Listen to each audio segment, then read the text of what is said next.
Morning, good afternoon, good evening. Cruising around with AB. This is the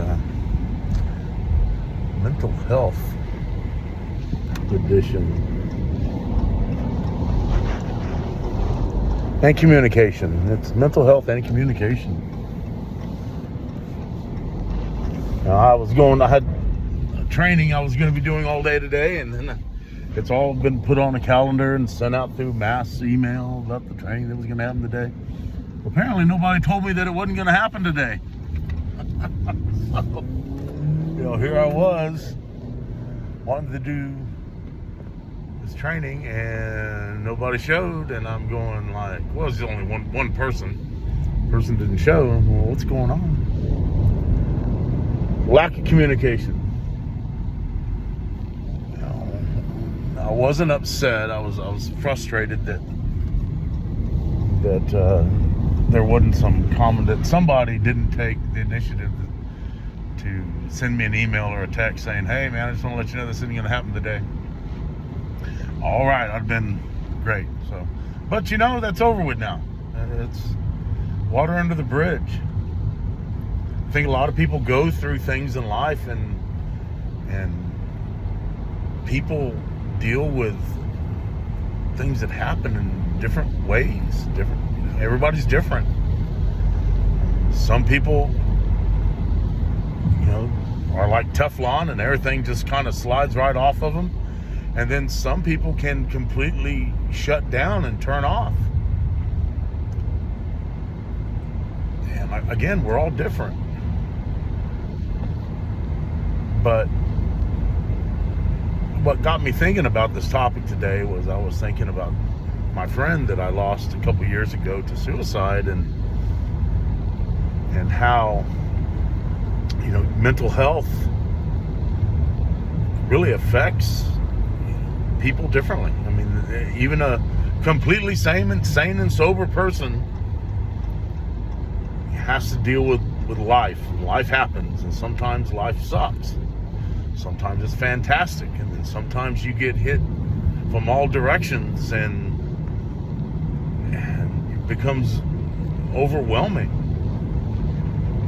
Even for the best mind out there.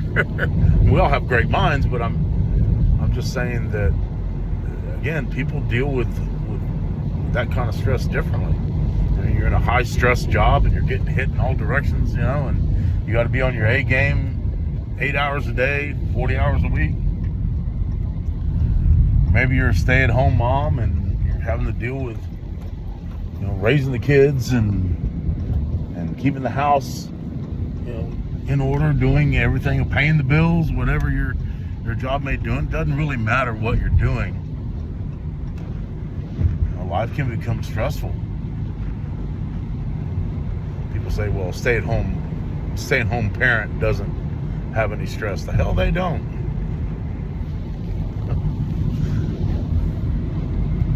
But we all deal with it differently. Like, again, some people deal with it great, some people don't.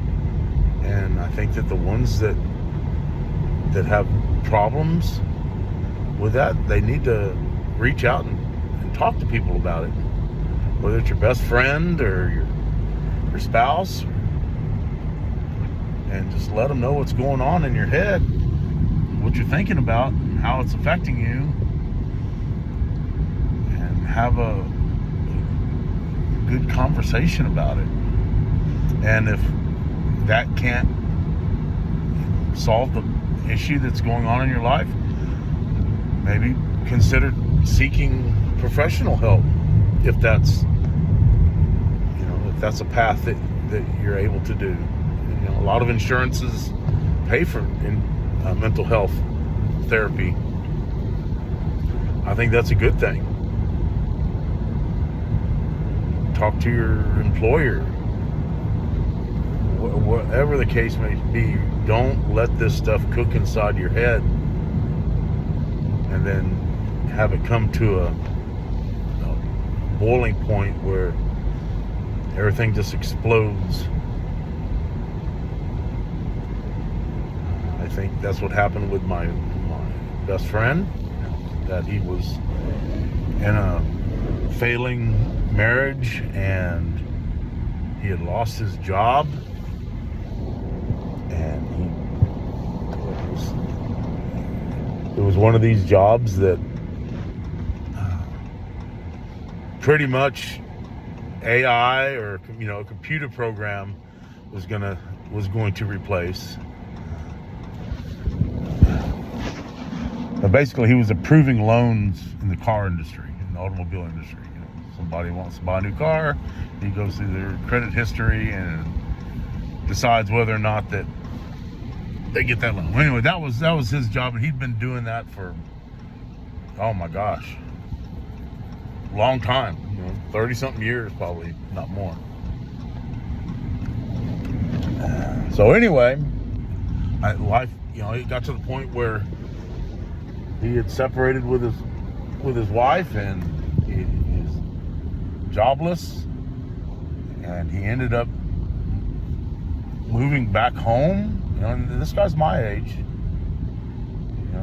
Back when this happened, he was probably in his late 50s. He ended up having to move back home with his elderly parents. And I thought that was kind of a good thing, help take care of them too, even if he is having to move home. But he became really depressed,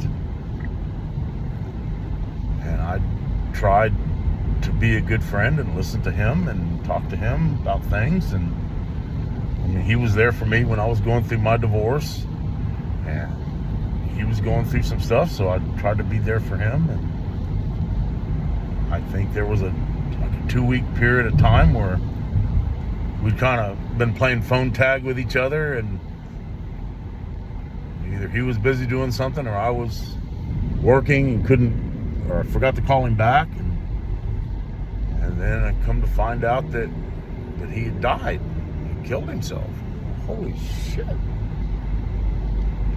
just keep, not trying to blame myself. I was saying, man, why didn't I return his phone call? Why didn't he call me back or whatever? But look, if you guys are having problems, reach out, talk to somebody. Pick up the phone. There's hotlines that you can call. If you've got alcohol or drug abuse problem, man, just calling and talk to somebody.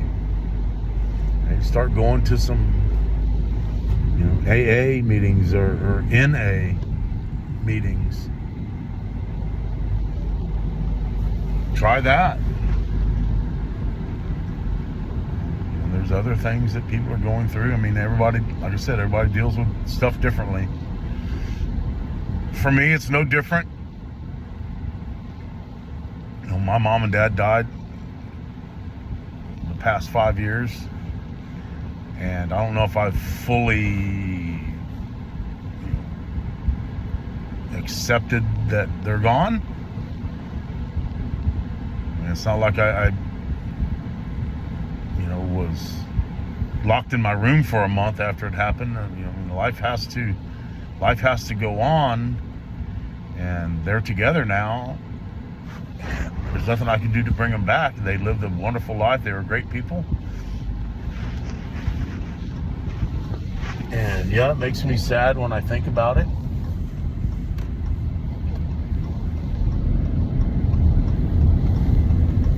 But that's not going to bring them back to me. And there's a lot of people out there that have issues with something or another, and you don't know what somebody's really going through. They may seem happy on the outside, but they may be really hurting on the inside. So if you have a friend, or maybe even yourself, that's having some troubles, again, reach out and talk to somebody. It doesn't cost a thing to ask for help.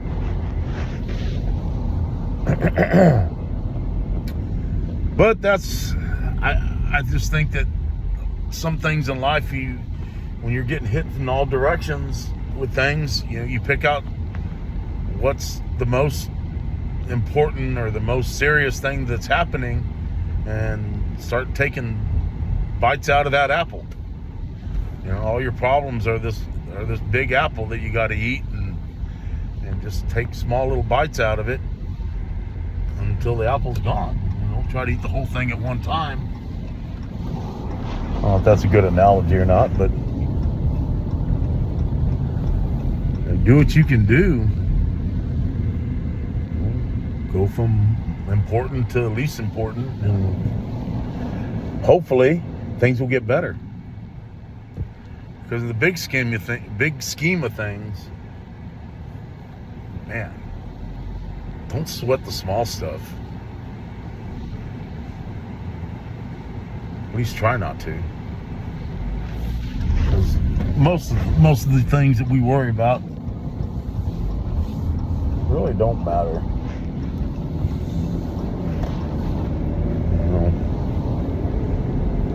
Yes, we only live one life.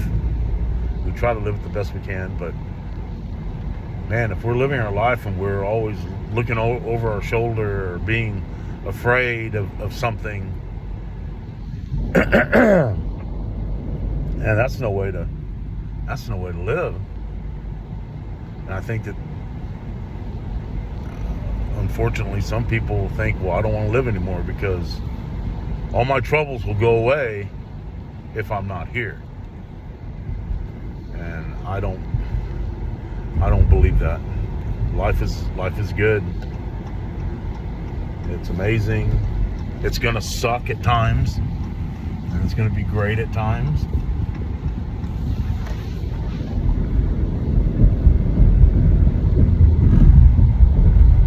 The sun will still come up tomorrow, and the grass is still gonna grow.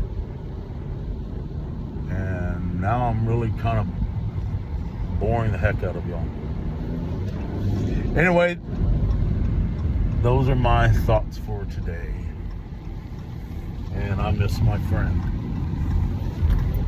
His name was Mike Sefcik.